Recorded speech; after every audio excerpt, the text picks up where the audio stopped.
ولایت سے متعلق عقائد، تصوف، روحانی بیماریوں کی تشخیص اور ان کے علاج کا نام تصوف ہے، جس کو قرآن کریم میں تزکیہ نفس اور حدیث میں احسان کہا گیا ہے۔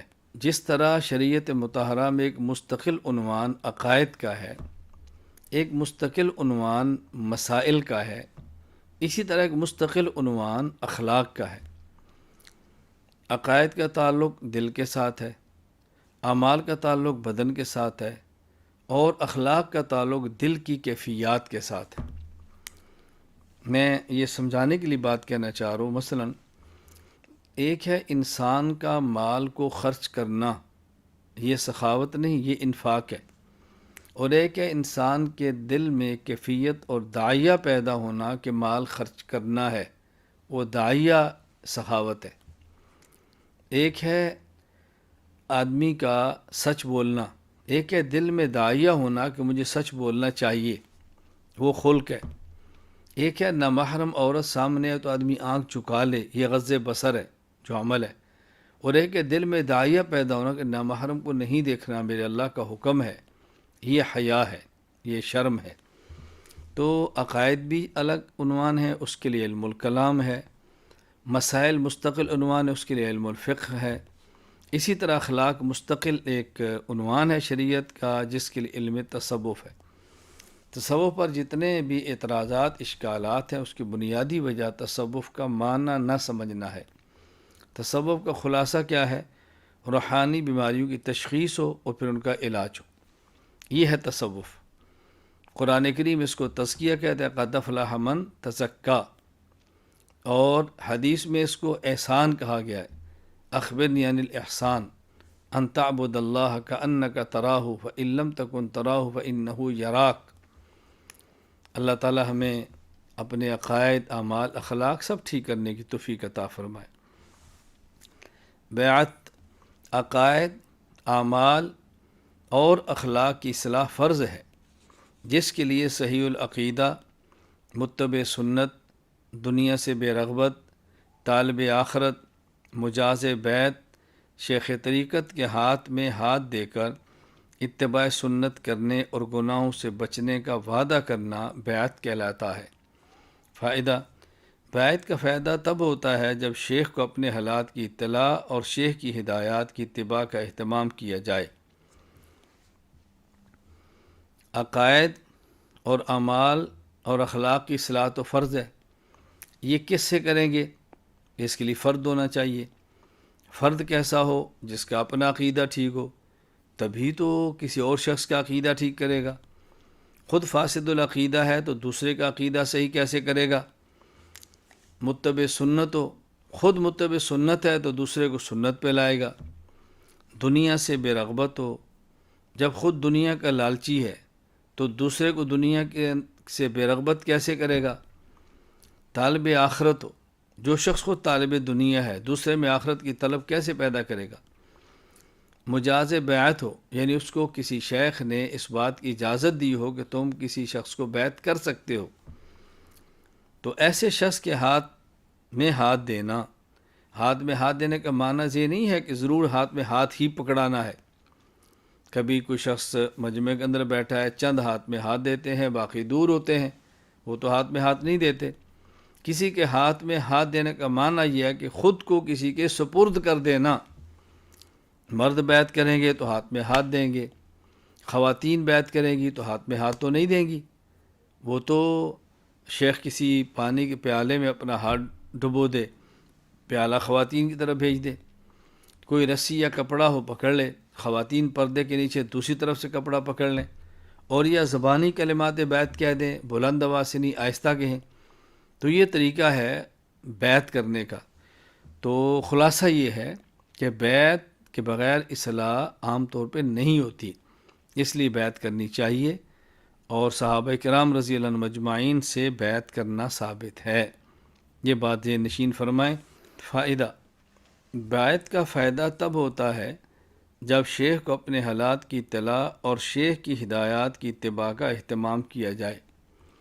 بیعت سے مقصد ہے اپنی اصلاح کروانا، اور اصلاح تب ہوگی جب اپنی بیماری شیخ کو بتائیں گے۔ بعض بیماریاں وہ ہیں جو ظاہر نظر آتی ہیں، وہ تو شیخ دیکھ لے گا، اور بہت ساری بیماریاں جو نظر نہیں آتی وہ شیخ کیسے دیکھے گا؟ مثلا ایک شخص کی داڑھی سنت کے مطابق نہیں، وہ تو شیخ دیکھ رہا ہے، جب شیخ کو ملنے کے لیے جائیں گے تو نظر آ جائے گی۔ تو شلوار ٹخنوں سے نیچے کرتا ہے، یہ بیماری ہے، شیخ کی نظر پڑے گی تو دیکھیں گے، ویسے کیسے پتہ چلے گا؟ تو بعض بیماریاں وہ ہیں جو شیخ کو نظر آتی ہیں، اور یہ بھی نظر تب آئیں گے جب شیخ سے ملیں گے۔ اگر ملیں گے نہیں، آپ نے بیعت کر لی ہے، واٹس ایپ پہ کی ہے، خط لکھ کے کی ہے، تو شیخ کو کیا پتہ کہ آپ کی داڑھی کیسی ہے؟ بتانا پڑے گا۔ اور بہت ساری بیماریاں وہ جو نظر نہیں آتی، اندر حسد ہے، بغض ہے، کینہ ہے، نفرت ہے، کدورت ہے، یہ جو بیماریاں ہیں تو شیخ کو تو نظر نہیں آ رہی، بتانا پڑے گا نا۔ تو ایک شیخ کو اپنے حالات کی اطلاع دینا، شیخ عالم الغیب نہیں، عالم الغیب صرف اور صرف اللہ ہی کی ذات ہے۔ پھر جو شیخ کی طرف سے ہدایات ملے اس کی اتباع کریں۔ اگر کوئی شخص اپنے شیخ کو اپنے حالات کی اطلاع نہیں دیتا، اس کی اصلاح کیسی ہوگی؟ اور حالات کی اطلاع دیتا ہے لیکن شیخ کی ہدایات کی اتباع نہیں کرتا، اس کی اصلاح کیسی ہوگی؟ تو اصلاح کے لیے دو چیزیں بنیادی ہیں۔ نمبر ایک، اپنے شیخ کو حالات کی اطلاع دینا۔ نمبر دو، شیخ کی ہدایات کی اتباع کرنا۔ بیعت کی اقسام: نمبر ایک، بیعت علی الاسلام۔ نمبر دو، بیعت علی ارکان الاسلام۔ نمبر تین، بیعت علی الجہاد یا بیعت علی الموت۔ بیعت علی الاسلام، ایک کافر کلمہ پڑھے، کفر کو چھوڑے اور اسلام قبول کرے، یہ بیعت علی الاسلام ہے۔ اس کے لیے جس شخص کے ہاتھ پہ کلمہ پڑھا جا رہا ہے اس کا شیخ کامل ہونا ضروری نہیں ہے، بس کوئی شخص بھی ہو، کسی حالت میں بھی کلمہ اس کے ہاتھ پہ پڑھ لے، میں کلمہ پڑھ رہا ہوں، اور اس میں کوئی ہاتھ میں ہاتھ دینا ضروری نہیں ہے۔ عام طور پہ ایسے ہوتا ہے کہ کلمہ پڑھنے والے کسی کے ہاتھ پہ اسلام قبول کرتے ہیں، اور اگر کوئی شخص کسی کے بغیر اسلام قبول کرے تب بھی کر سکتا ہے۔ یہ بتانا مقصود ہے کہ کسی کے ہاتھ میں ہاتھ دینا، کسی کے ہاتھ پر ہاتھ رکھنا، اور یہ بیعت کی ایک قسم ہے، بیعت علی الاسلام، یعنی کوئی کافر کسی شخص کے ہاتھ پر کلمہ پڑھے اور اسلام قبول کر لے۔ نمبر دو، بیعت علی ارکان الاسلام، یعنی کلمہ پڑھ لیا ہے، ایمان لا چکا ہے، اور اس کے بعد پھر اس بات پہ بیعت کرتا ہے کہ میں ارکان اسلام کی پابندی کروں گا، گناہوں سے بچوں گا، سنت کے مطابق زندگی گزاروں گا۔ یہ بھی آیات سے ثابت ہے، احادیث سے ثابت ہے۔ قرآن کریم میں یا ایھا النبی اذا جاءک المؤمنات یبایعنک، اے پیغمبر وہ کلمہ گو عورتیں جو ایمان لا چکی ہیں اور آپ کے ہاتھ پر بیعت کریں، تو کس بنیاد پر کریں؟ آگے 6 چیزیں ان کو بتا دی گئی ہیں۔ یبایعنک علی اللہ یشرکن باللہ شیئا ولا یسرقن ولا یزنین ولا یقتلن اولادہن ولا یأتین ببہتان یفترینہ بین ایدیہن وارجلہن ولا یعصینک فی معروف فبایعہن واستغفر لہن اللہ۔ بیعت علی الجہاد، یعنی امیر المجاہدین کے ہاتھ پر بیعت کی جائے کہ میں جہاد پر بیعت کرتا ہوں۔ صحابہ کرام بیعت کرتے تھے، نحن الذین بایعوا محمدا علی الجہاد ما بقینا ابدا، یہ اشعار بھی پڑھتے تھے۔ قرآن کریم میں اس بیعت کا ذکر ہے۔ اس کو بیعت علی الموت بھی کہتے ہیں، یعنی ہم موت تک آپ کا ساتھ دیں گے، مر جائیں گے مگر پیچھے نہیں ہٹیں گے۔ تو بیعت کی تینوں قسمیں شریعت مطہرہ سے ثابت ہیں۔ ولی کی تعریف: ولی اس شخص کو کہتے ہیں جو صحیح العقیدہ ہو، گناہوں سے بچے۔ ولی کی بنیادی پہچان اتباع سنت ہے، جو جتنا متبع سنت ہوگا اتنا بڑا ولی اللہ ہوگا۔ ولی سے کرامت اور کشف کا ظہور برحق اور ممکن ہے، ضروری نہیں۔ ولی اللہ کا دوست ہے، اور ولایت کی 2 قسمیں ہیں، ولایت خاصہ، ولایت عامہ۔ ایک ہے ولایت عامہ، جو شخص بھی کلمہ پڑھے، ایمان لے، اللہ کا دوست ہے، اللہ ولی الذین آمنوا۔ اور ایک ہے ولایت خاصہ، کلمہ پڑھے، گناہوں کو چھوڑ دے اور اللہ تعالیٰ کی بات مانے، اللہ کے حکم کے مطابق چلے، شریعت کی پاسداری کرے، جسے قرآن کہتے ہیں ان اولیاء الا المتقون، یہ ولایت خاصہ ہے۔ دونوں قسم کی ولایت قرآن کریم سے اور حدیث مبارکہ اور شریعت سے ثابت ہے۔ بس جو شخص جتنی زیادہ اتباع کرے گا وہ اتنا ہی بڑا ولی ہوگا، اتنا ہی اللہ کا اس کو قرب زیادہ ملے گا۔ باقی کسی ولی سے کشف، کسی کی کرامت، یہ کوئی ضروری نہیں ہے، کوئی ضروری نہیں ہے کشف و کرامت۔ کشف و کرامت ہو تب بھی ٹھیک ہے، نہ ہو تب بھی ٹھیک ہے، یہ ولایت کی بنیاد نہیں ہے۔ تو ولایت کی بنیاد ایمان، اور ایمان کے بعد تقوی ہے۔ فائدہ: ولایت کسبی چیز ہے، کوئی بھی انسان عبادت کر کے اللہ تعالیٰ کا ولی بن سکتا ہے، اور ولایت کا مدار کشف و الہام پر نہیں بلکہ تقوی اور اتباع سنت پر ہے۔ ولایت محنت سے ملتی ہے، مشقت سے ملتی ہے، شریعت پر پابندی کرتے ہوئے تکلیف اٹھانے سے ملتی ہے۔ بازار جائیں، نامحرم سامنے آئے، اللہ کے خوف سے آنکھ کو جھکا لیں، یہی ولایت ہے۔ مال مل رہا ہے، سود کا ہے، حرام کا ہے، نہیں لینا، یہی اللہ کی طرف سے ولایت ہے، یہی تقوی ہے۔ تو ولایت ایک کسبی چیز ہے، محنت سے ملتی ہے۔ نبوت یہ وہ بھی چیز ہے، اس کا تعلق محنت سے نہیں، اللہ کی عطا سے ہے، خالص اللہ کی عطا ہے۔ تو ولایت ایک کسبی چیز ہے جو کسب اور محنت اور مشقت سے ملتی ہے۔ اولیاء اللہ کی کرامات، اولیاء اللہ کی کرامات برحق ہیں، اور کرامت چونکہ اللہ تعالیٰ کا فعل ہے جو ولی کے ہاتھ پر ظاہر ہوتا ہے، اور اس میں ولی کے اپنے اختیار کو دخل نہیں ہوتا، اس لیے کرامت کو شرک کہہ کر اس کا انکار کرنا یا کرامت سے دھوکہ کھا کر اولیاء اللہ کے اختیارات کا عقیدہ رکھنا دونوں غلط ہیں۔ کرامت اللہ کا فعل ہے جو خرق عادت ہے، عام عادت سے ہٹ کر ہے، ولی کے ہاتھ پہ ظاہر ہو جاتا ہے، اس میں ولی کے اختیار کو دخل نہیں ہے، اللہ تعالیٰ کی خالص مہربانی ہے۔ اب دنیا میں بعض لوگ وہ ہیں جو ولی کی کرامت کو دیکھتے ہیں تو دھوکہ کھا کر ولی کو مختار مان لیتے ہیں، اختیارات کا مالک مان لیتے ہیں، اور بعض لوگ ولی کی کرامت کا انکار کرتے ہیں اور اس کو شرک کہہ دیتے ہیں، دونوں غلط ہیں۔ حضرت زکریا علیہ السلام نے حضرت مریم کی کرامت کو دیکھا کہ بغیر اسباب کے، بغیر موسم کے اللہ پھل دے رہا ہے۔ آپ بوڑھے تھے، اولاد نہیں تھی، اللہ تعالیٰ سے دعا مانگی کہ یا اللہ تو مجھے بھی اولاد دے، پھل دے دے۔ اب حضرت زکریا علیہ السلام نے مریم کی کرامت کو دیکھا تو مریم سے نہیں، مریم کے خدا سے مانگا۔ نصارہ نے مریم کی کرامت کو دیکھا تو مریم سے مانگنا شروع کر دیا۔ تو ولی کی کرامت کو دیکھ کر ولی کے خدا سے مانگنا یہ اسلام ہے، ولی کی کرامت کو دیکھ کر ولی ہی سے مانگنا یہ عیسائیت ہے، یہ اسلام نہیں ہے۔ تو ولی کی کرامت کو مان کر ولی سے مانگیں، ولی کو مختار کل نہ سمجھیں، اور ولی کی کرامت کو دھوکہ کھا کر ولی کی کرامت کو دیکھ کر اس کا انکار کریں، شرک کہہ کر، یہ بھی ٹھیک نہیں۔ نہ تو ولی کی کرامت کا انکار کیا جائے شرک کہہ کر، نہ ولی کرامت کو دیکھ کر ولی کے اختیارات کا اعتراف کیا جائے، دونوں سے اجتناب کرنا ضروری ہے۔ ولی کی کرامت کو مان کر ولی کے خدا سے مانگنا یہی اسلام ہے۔ ہم ولی کی کرامت کو مانتے ہیں اور ولی کے خدا ہی سے مانگتے ہیں۔ استدراج: کافر یا فاسق و فاجر سے خرق عادت کام کا صدور کرامت نہیں بلکہ استدراج کہلاتا ہے، اللہ تعالیٰ کی طرف سے ڈھیل کہلاتا ہے۔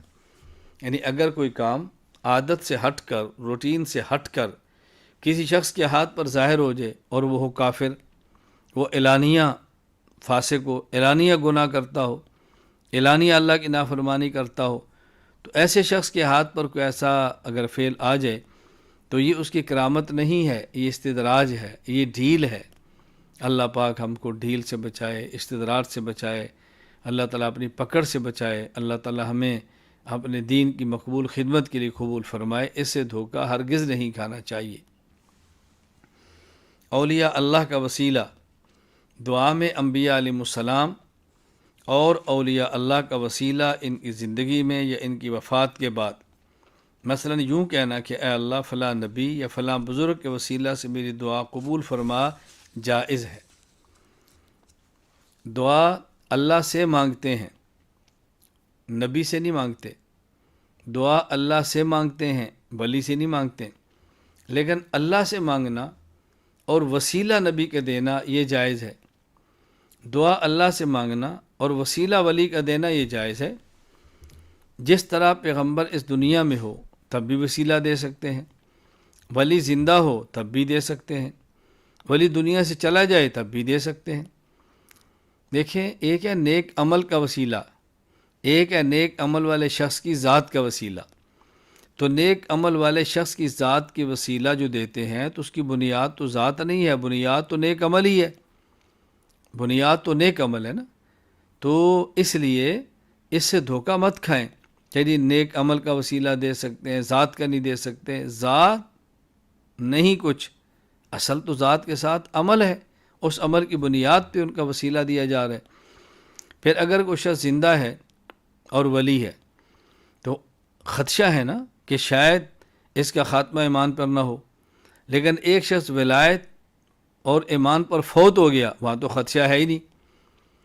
تو جہاں ایمان کے جانے کا خدشہ موجود ہے، اگر وہاں وسیلہ دیا جا سکتا ہے، اور جہاں ایمان اتنا پکا ہو جائے کہ بعد میں جانے کا خدشہ ہی نہ ہو، اس کا وسیلہ کیوں نہیں دے سکتے؟ اس لیے ولی زندہ ہو تب بھی وسیلہ دے سکتے ہیں، ولی فوت ہو جائے تب بھی وسیلہ دے سکتے ہیں، ولی کے نیک عمل کا وسیلہ بھی دے سکتے ہیں، اور ولی کی ذات کا وسیلہ بھی دے سکتے ہیں۔ اعمال اور ذات دونوں کا وسیلہ دے کر اللہ سے مانگنا جائز ہے۔ جنات سے متعلق عقائد۔ اللہ تعالیٰ نے ایک مخلوق کو آگ سے پیدا کیا ہے جنہیں جنات کہتے ہیں۔ ان میں اچھے بھی ہیں اور برے بھی ہیں۔ جنات بھی انسانوں کی طرح احکام شریعت کے مکلف ہیں۔ مرنے کے بعد انسانوں کی طرح ان کو بھی ثواب و عذاب ہوگا۔ جنات میں کوئی نبی پیدا نہیں ہوا، جنات کے لیے انسان ہی نبی ہوتے تھے۔ جنات میں سب سے زیادہ مشہور ابلیس لعین ہے۔ جس طرح بشر آدمی ایک مخلوق ہے جو مٹی سے بنی ہے، جس طرح ملائکہ ایک مخلوق ہے جو نور سے بنائے گئے ہیں، اسی طرح جنات ایک مخلوق ہے جن کو اللہ نے آگ سے بنایا ہے۔ اب یہ جنات کا سب سے بڑا ابلیس ہے، جس طرح ملائکہ میں سب سے بڑے روح القدس ہیں، انسانوں میں سب سے زیادہ عظمت والے حضرت امام الانبیاء، نبی الانبیاء، خاتم الانبیاء، سید الانبیاء حضرت محمد مصطفیٰ صلی اللہ علیہ وسلم ہے۔ اور ان میں سب سے جو مشہور ہے، بڑے کا معنی مشہور ہے، وہ ابلیس لعین ہے۔ بڑے کا معنی عظمت والا نہیں، الیاذ باللہ۔ ان میں برے بھی ہیں، اچھے بھی ہیں، احکام شریعت کے پابند ہیں، مومن بھی ہیں، کافر بھی ہیں۔ تو انسانوں کی طرح جو ان میں اچھے ہیں، مومن ہیں، ان کو ثواب ہوگا، جو کافر ہیں یا برے ہیں ان کو عذاب ہوگا۔ یہ بھی احکامات شریعہ کے پابند ہیں، مکلف ہیں، اور اللہ تعالیٰ نے نبوت جب بھی دی ہے، یہ شرف انسان کو بخشا ہے کہ نبی انسانوں ہی میں سے آیا ہے، نہ ہی اللہ تعالیٰ نے نبوت کا تاج کسی فرشتے کے سر پہ سجایا، نہ ہی نبوت کا تاج کسی جن کے سر پہ رکھا۔ نبوت کا تاج جب بھی سجایا ہے تو اللہ نے انسان کے سر پہ ہی اس کو سجایا ہے۔ آخرت سے متعلق عقائد۔ اعتبار خاتمہ کا ہے۔ عمر بھر کوئی کیسا ہی ہو، مگر جس حالت پر اس کا خاتمہ ہوتا ہے اسی کے موافق اس کا اچھا یا برا بدلہ ملتا ہے۔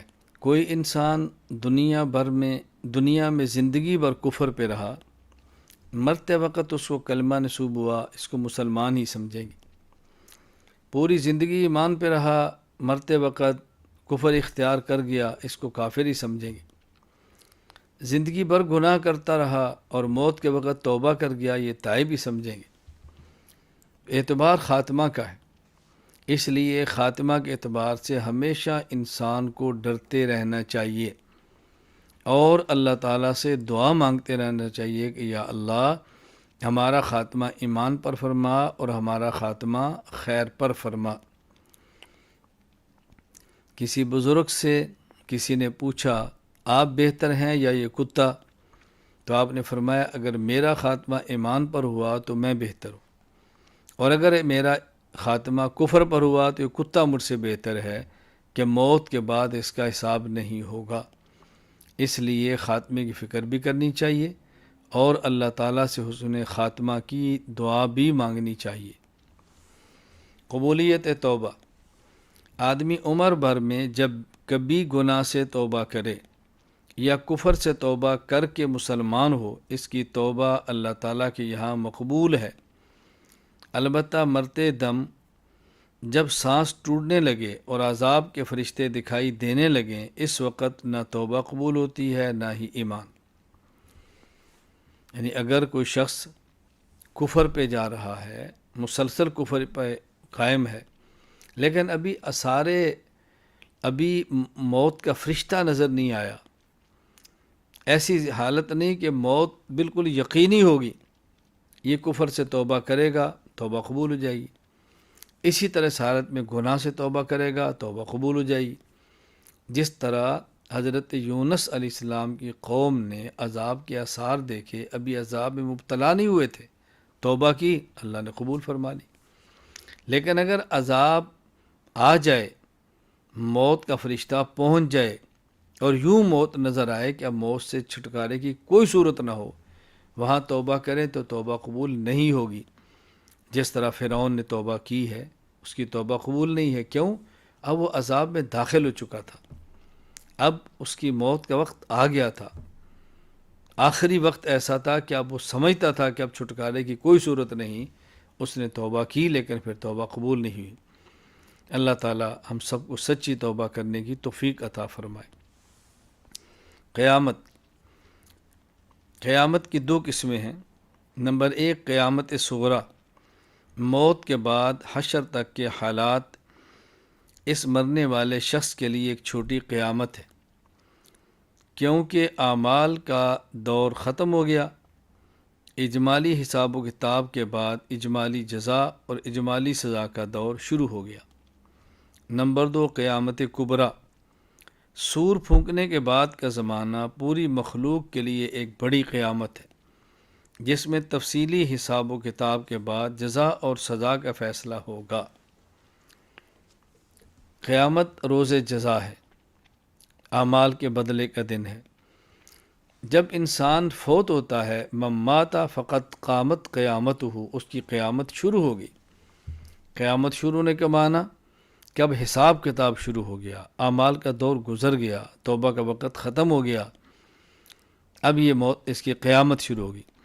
موت سے لے کے حشر تک یہ جو درمیانی زمانہ ہے، قبر کا، برزخ کا، اسے قیامت صغریٰ کہتے ہیں کہ چھوٹی قیامت ہے۔ ابھی اجمال سے اس کا حساب ہوگا، مختصر نہ تفصیلی حساب ہے نہ تفصیلی جزا ہے۔ ہاں، جب حشر کے بعد اس کو میدان معاشر میں لایا جائے گا، اللہ اکبر، حضرت آدم سے لے کے علیہ السلام قیامت تک آنے والا آخری انسان اس میدان معاشر میں ہوگا۔ انبیاء علیہ السلام کے علاوہ ایک ایک بندے سے تفصیل کے ساتھ اس سے سوالات ہوں گے اور جوابات ہوں گے۔ ہاں، اللہ جس کو اپنے کرم سے چاہے بغیر حساب کی جنت میں لے جائے، اللہ تعالی ہمیں بھی بغیر حساب کی جنت میں داخل فرما دے۔ اللہ سے دعا مانگنی چاہیے۔ تو ایک قیامت صغریٰ ہے، موت سے لے کر حشر تک چھوٹی قیامت، ایک قیامت کبریٰ ہے، حشر کے بعد کا جو دور ہے یہ قیامت کبریٰ ہے، بڑی قیامت۔ قبر کا مفہوم، قبر مقر المیت و اجزائہ، جہاں میت یا میت کے اجزاء ہوں کو کہتے ہیں۔ یعنی موت کے بعد اور قیامت سے پہلے جس جگہ میت ہو یا میت کے جسم کے اجزاء ہوں، وہی اس کی قبر ہے۔ اگر دفنایا جائے تو گڑھا، وگرنہ جہاں بھی اجزاء ہوں گے وہ اس میت کی قبر کہلائے گی۔ قبر کا معنی سمجھنا ضروری ہے تاکہ الجھن پیدا نہ ہو۔ مقر المیت و اجزائہ، جہاں میت ہو یا میت کے اجزاء ہوں وہ قبر ہے۔ ایک شخص مٹی میں دفن ہوا، اس کے اجزاء وہیں پر ہیں، تو یہ دفن ہونے کی جگہ اس کے لیے قبر ہے۔ لیکن ایک شخص مر گیا، وہ کافر ہے، اس کی میت کو جلا دیا گیا، جلا کے اس راکھ کو آگ میں بکھیر دیا گیا، پانی میں بہا دیا گیا، تو جہاں جہاں اس کے اجزاء جائیں گے وہ ساری کی ساری قبر ہے۔ کوئی شخص پانی میں گرا، فوت ہو گیا، اس کے بدن کے اجزاء پانی میں تحلیل ہو گئے، جہاں جہاں اجزاء جائیں گے وہ اس کی قبر ہے۔ ایک شخص کو جانور کھا گیا، فضلہ بن کے پیٹ سے باہر نکل گیا، جہاں جہاں وہ اجزاء جائیں گے وہ اس کی قبر ہے۔ یہ اجزاء ختم نہیں ہوتے، یہ اجزاء تحلیل ہوتے ہیں، تبدیل ہوتے ہیں، ختم نہیں ہوئے، فنا نہیں ہوں گے، تو ان کا ازالہ نہیں ہوتا، ان کا استحالہ ہوتا ہے۔ ازالہ کا معنی ختم ہو جانا، استحالہ کا معنی ایک حالت سے دوسری حالت میں بدل جانا۔ تو جہاں بھی اجزاء ہوں اللہ تعالیٰ ان کے ساتھ روح کا تعلق جوڑتے ہیں۔ مومن ہے، نیک ہے تو اس کو ثواب دیتے ہیں، کافر ہے یا فاسق ہے تو اس کو عذاب دیتے ہیں۔